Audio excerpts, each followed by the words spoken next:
আল্লাহ যেহেতু এই শরীয়তের হেফাজতকারী, আল্লাহ যেহেতু এই দিনের হেফাজতকারী, সুতরাং কোন আবু জেহেলের বাচ্চা যদি বলে আমি শরীয়ত মানি না, তুই আল্লাহ মোকাবিলায় গেলে আল্লাহ বলেন আমি হেফাজত করব, তুই আবু জেহেল বলস আমি মানি না, তুই থাকবে না ঠিকই, শরীয়ত কেমন পর্যন্ত থাকবে। ঠিক বলেন, ঠিক না ঠিক? আল্লাহ নিজে বলেন আমি হেফাজত করব। ও বন্ধু, এটা কিন্তু কোরআনের কথা, বিশ্বাস করতে হবে। কোরআনের একটা অংশ, একটা নম্বর ভিতরে যদি আপনার কোনো সন্দেহ থাকে, ঈমান থাকতে পারবে না।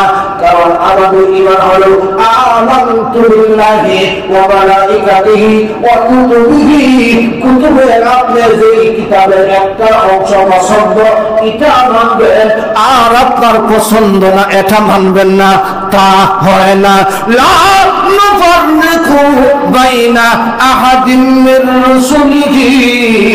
আমরা মুসলমান যারা কোন নবী রাসূলের অপমান করি না। সব নবী রাসূল আমাদের মাথার তাজ, ঠিক না ভাই?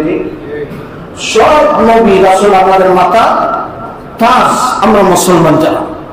কিন্তু ইহুদিদেরকে জিজ্ঞাসা করে নাসারা ধর্ম ঠিক নেই, তারা হয় মানি না। নাসারাদেরকে জিজ্ঞাসা ইহুদি ধর্ম ঠিক নেই, তারা হয় না মানি না। কিন্তু আমাদের বেলায় আমরা বলি কোন নবী রাসূলের মাঝে বেশ কম নাই, সবই আল্লাহ প্রদত্ত, আল্লাহ দেওয়া। এখন কত হলো আহলে কিতাব।